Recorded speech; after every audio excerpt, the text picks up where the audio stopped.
अस्सलाम वालेकुम viewers, welcome to exploring पाना। तो आज का हमारा डिस्कशन का टॉपिक है डाइकोट रूट। ठीक है ना, डाइकोट रूट का ट्रांसफर सेक्शन। तो जो ये मैं अभी आपको ये एनाटॉमी पढ़ाऊंगी, इसके अंदर मैं डाइकोट रूट, मोनोकोट रूट, ठीक है, dicot stem, monocot stem, dicot leaf, monocot leaf, इन सबका ट्रांसफर सेक्शन डिस्कस करूंगी। ठीक है ना, तो वन बाय वन मैं इनकी वीडियो लेक्चर इनके अपलोड कर दूंगी, जिनमें एक कोई ये लेक्चर डाइकोट रूट का है, इसके बाद वाला जो लेक्चर बनाऊंगी वो मोनोकोट रूट के ट्रांसफर सेक्शन में होगा।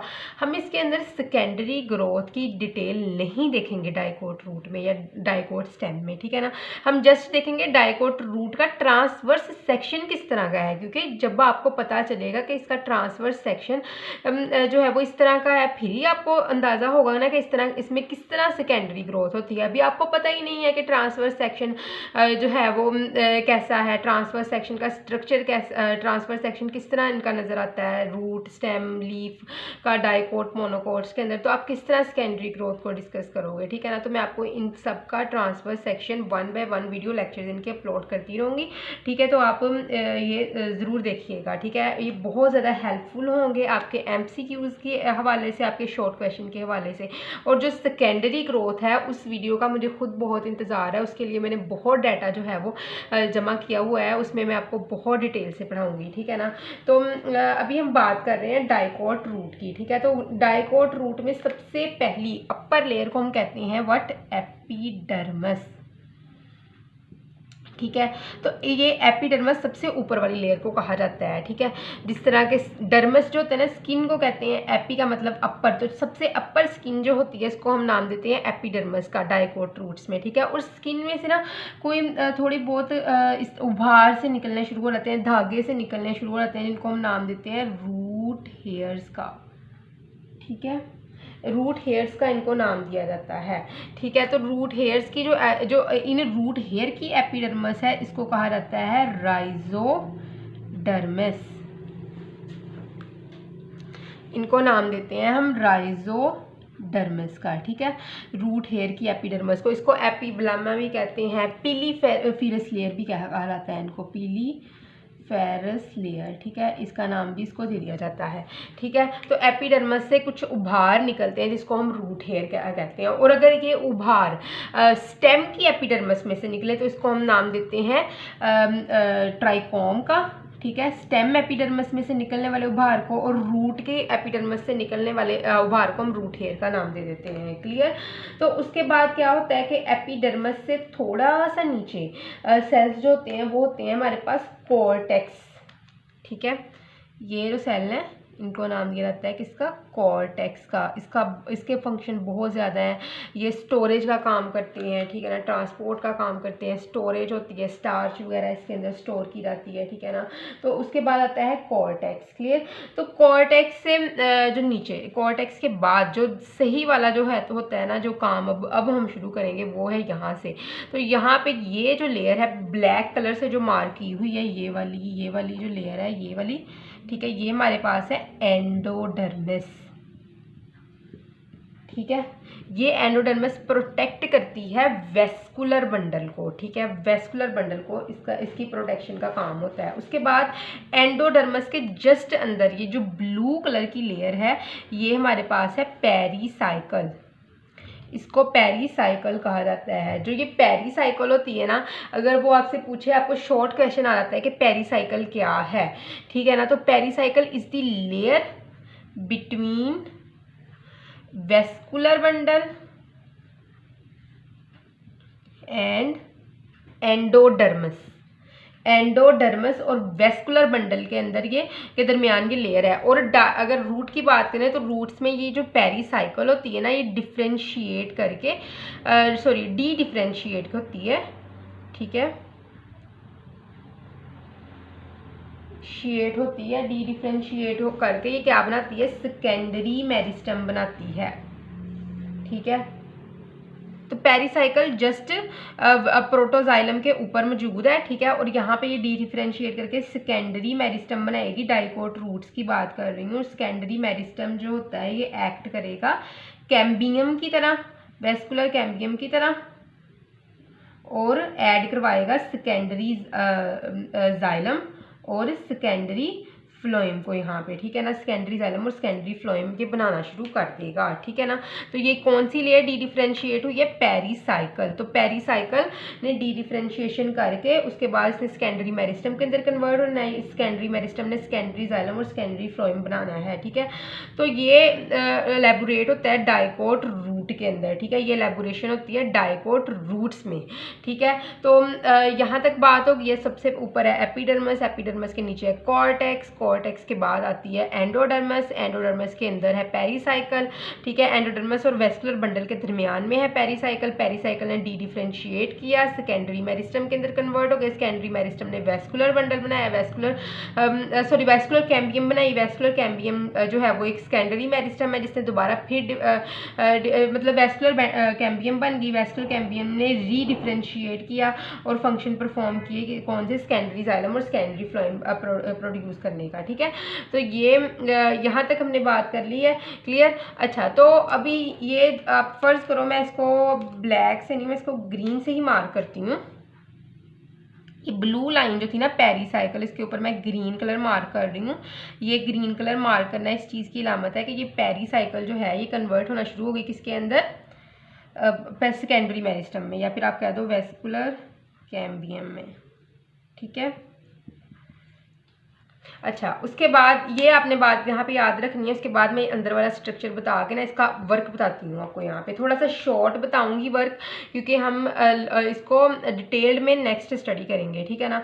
तो अब ये ना इसके अंदर ये जो रेड से मार्क किए हुए हैं ये जाइलम है, और जो ग्रीन से मार्क किए हुए हैं ये क्या है, फ्लोएम है। तो बाहर की तरफ क्या है, प्रोटोजाइलम, और अंदर की तरफ क्या है, बाहर की तरफ प्रोटोजाइलम है और अंदर की तरफ है मेटाजाइलम, पित्त के करीब। दरमियान में क्या होती है, ये ब्लू कलर से जो है मार्क की गई, ये है पित्त, पित्त के बिल्कुल करीब है मेटाजाइलम, और बाहर की तरफ बिल्कुल एंडोडर्मस के साथ ये पेरीसाइकिल वाली लेयर या फिर जो वेस्कुलर कैम्बियम बन चुकी है वो लेयर के पास है प्रोटोजाइलम, ठीक है। तो ऐसा जाइलम जो प्रोटो बाहर की तरफ हो और मेटाजाइलम अंदर की तरफ हो, इसको हम कहते हैं, ये केस है एग्जॉर्ज, ठीक है। तो डाइकोट रूट के अंदर एग्जॉर्ज केस पाया जाता है जाइलम का। यहाँ तक हमने बात कर ली है, ठीक है। तो अब ना यहाँ पे अब ये बात कर लीजिए, फ्लोएम है, ग्रीन कलर वाले रेड कलर वाले जाइलम है। तो ना यहाँ से तो बन गई थी कि पेरीसाइकिल कन्वर्ट होना शुरू हो गई थी कैम्बियम के अंदर। अब ना यहाँ पे कुछ टिश्यूज होंगे, कंजक्टिव टिश्यूज, यहाँ पे जो मैंने ग्रीन से ये मार्क किया, ये कौन से टिश्यूज होंगे यहाँ पे, ये इस पूरे में होंगे, ठीक है ना। यहाँ पे कंजक्टिव टिश्यूज ये हमारे पास पाए जाते हैं डाइकोट,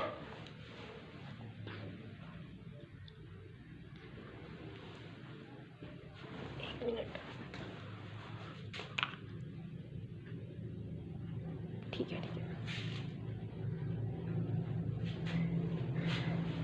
थोड़ा मैंने नीचे में ना लिख दिया है, यहाँ लिख देती हूँ। यहाँ पे कौन से टिश्यूज है, कंजक्टिव टिश्यूज, ठीक है। तो ये कंजक्टिव टिश्यूज जाइलम और प्राइमरी फ्लोएम के दरमियान में पाए जाते हैं, ठीक है ना। जो ये जाइलम है ये प्राइमरी जाइलम है, ठीक है, और ये प्राइमरी फ्लोएम है, मैंने प्राइमरी नहीं यहाँ पे लिखा था, ठीक है। प्राइमरी जाइलम और प्राइमरी फ्लोएम के दरमियान में कंजक्टिव टिश्यूज पाए जाते हैं। जो ये टिश्यूज होते हैं ना ये इनके दरमियान में पाए जाएंगे। और कंजक्टिव टिश्यू का काम क्या है कि ये भी सेकेंडरी मेरिस्टम के अंदर डी डिफ्रेंशिएट हो जाते हैं, जो ये, ठीक है ना। तो ये कंजक्टिव टिश्यूज है। तो यहाँ से क्या होगा, यहाँ पे जो है वो यहाँ पे भी जो ये थे पेरीसाइकिल था ये कन्वर्ट होना शुरू हो गया था किसके अंदर, सेकेंडरी मेरिस्टम के अंदर, जिसको वेस्कुलर कैम्बियम कह दिया गया था। अब ये कंजक्टिव टिश्यूज भी कन्वर्ट होना शुरू हो गए हैं सेकेंडरी मेरिस्टम के अंदर, इनके दरमियान में, देखिए लो जी, इस तरह दरमियान में कन्वर्ट होना शुरू हो गए। फिर यहाँ से कन्वर्ट हो गया, यहाँ से भी कन्वर्ट हो गया कंजक्टिव टिश्यू। फिर यहाँ मैं इसको ब्लैक से करती हूँ मार्क, ठीक है ना। यहाँ पे क्या था, कन्वर्ट हुआ था इसके अंदर सेकेंडरी मेरिस्टम के अंदर, ठीक है ना, पेरीसाइकिल के सेल। फिर यहाँ पे कंजक्टिव टिश्यू भी सेकेंडरी मेरिस्टम बनाना शुरू हो गए थे। फिर पेरीसाइकिल के सेल सेकेंडरी मेरिस्टम बनाना शुरू हो गए, कंजक्टिव टिश्यू सेकेंडरी मेरिस्टम बनाना शुरू हो गए। फिर पेरीसाइकिल के सेल सेकेंडरी मेरिस्टम बनाना शुरू हो गए, दरमियान में कंजक्टिव टिश्यूज भी सेकेंडरी मेरिस्टम। इस तरह बनाओ इसको, ठीक है, कि इस तरीके से इसको ड्रा करो कि जाइलम अंदर की तरफ रहे, ठीक है। तो ये सर्कल बना रही हूँ, और फ्लोएम बाहर की तरफ रहे, ठीक है ना। अब यही तरीका है ना कि जाइलम आ गया ये इस तरह अंदर, प्राइमरी जाइलम जो है, और प्राइमरी फ्लोएम इससे बाहर आ गया है। ठीक है, तो अब क्या होगा, अब एक नया खेल यहाँ पे शुरू होगा। तो पेरिसाइकिल के सेल यहाँ से हुए हैं कन्वर्ट। ठीक है ना, मैंने पहले फुली बना दिया था। आप यहाँ से इसको एज्यूम करें कि पेरिसाइकिल के सेल इतने कन्वर्ट हो गए सेकेंडरी मेरिस्टम से, यहाँ से कंजक्टिव टिश्यूज भी कन्वर्ट हो गए हैं। ठीक है ना, सेकेंडरी मेरिस्टम्स के अंदर। तो इस तरह आके एक स्ट्रक्चर आप देख सकते हो यहाँ पे।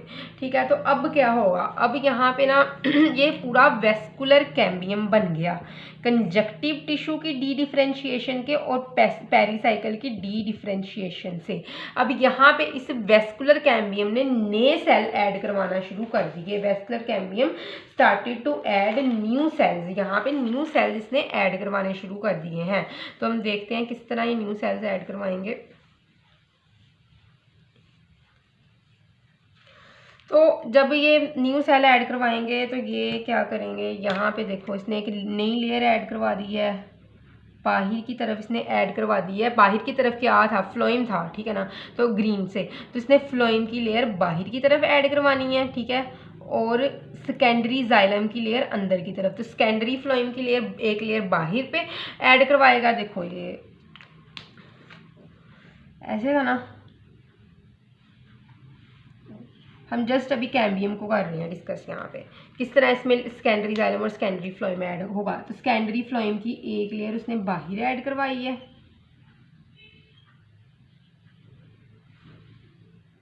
और 2 लेयर्स उसने सेकेंडरी जाइलम की अंदर, जाइलम की लेयर ज़्यादा ऐड होती हैं। ठीक है ना, ये बात कि पानी ज़्यादा चाहिए होता है। ठीक है, 2 से 3 भी आप कर लोगे। जब इस तरह करना है ना, तो अंदर क्या मौजूद है, प्रोटोजाइलम ऑफ कोर्स, और बाहर क्या मौजूद है, सॉरी प्रोटो और मेटाजाइलम है अंदर।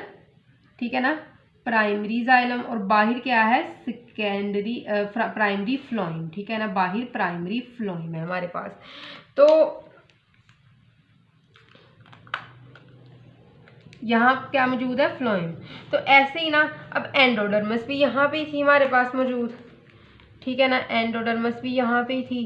ठीक है, तो यहाँ पे कुछ पेरिसाइकिल के भी सेल्स मौजूद होंगे। ठीक है ना, तो जो कि डी डिफ्रेंशिएट नहीं हुए हैं, तो इसने बाहर की तरफ इसको धक्का लगाना शुरू होना है, और एट द एंड ये एक गोल कवरिंग बन जानी है। और जो ये वाले प्राइमरी फ्लोएम है ना, ये इसकी दीवार को हिट करना शुरू हो रहेंगे। ठीक है ना, यहाँ से इसको हिट करना शुरू हो जाते हैं। क्लियर, तो इस तरह आहिस्ता आहिस्ता आहिस्ता आहिस्ता ये गोल एक स्ट्रक्चर बन जाएगा और थिकनिंग होना शुरू हो जाएगी। ठीक है ना, डाइकोट रूट के अंदर। ठीक है, इसके अंदर थिकनिंग होना स्टार्ट हो जाएगी। तो अच्छा, डाइकोट रूट के में ना जो वेस्कुलर बंडल होते हैं ना, या तो ये 2 होंगे। ठीक है, और या फिर वेस्कुलर बंडल 6 होंगे। ठीक है ना, डाइकोट रूट की ये बात है। इसके अंदर डाई आर्च या फिर हेक्स आर्च केस होता है, और हेक्स आर्च केस जिसके अंदर हम कह सकते हैं कि वेस्कुलर बंडल 2 होंगे या 6 होंगे। मैंने यहाँ पे दोबारा बता रही हूँ, पेरिसाइकिल की पूरी लेयर कन्वर्ट कर दी थी। पेरिसाइकिल की लेयर का कुछ पोर्शन जो है ये कन्वर्ट होना है। ठीक है ना, तो ये बात आपने याद रखनी है। मैं वीडियो के दरमियान में भी जब मैं ये पेरिसाइकिल बताऊँगी तो मैं आपको अलहदा से बता दूँगी वहीं पर ही। ठीक है ना, तो ये बात याद रखनी है आपने। ठीक है ना, कुछ सेल डिफ्रेंशिएट करना, डी डिफ्रेंशिएट करते हैं पेरिसाइकिल के और कैम्बियम बना देते हैं। क्लियर, तो आई होप सो कि आपको डाइकोट रूट के ट्रांसवर्स सेक्शन की डिटेल से समझ लग गई होगी। लेकिन अगर किसी भी किस्म की कंफ्यूजन है तो कमेंट सेक्शन में पूछ सकते हैं। थैंक यू सो मच, अल्लाह हाफिज़।